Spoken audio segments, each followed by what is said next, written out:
Today was about inspiring our women in tech and our allies and equipping them with the tools they need to lead in this AI era.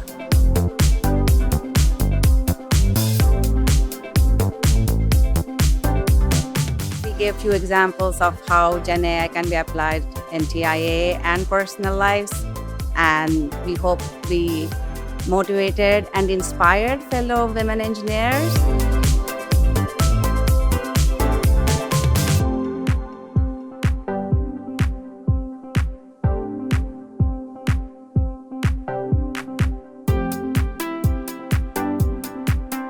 Obviously, AI being everywhere is super critical for our women workforce to embrace this and future-proof themselves to be able to navigate their careers. Not only did we demystify agentic AI, but we also were able to learn how other competitors and companies and industries are using AI today. So we had several workshops where we kind of dove in deep into how people can use agentic AI.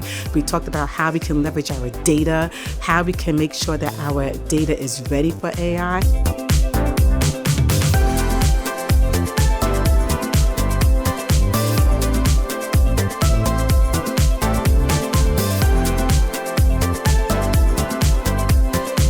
It was about inspiration, empowerment, and connection.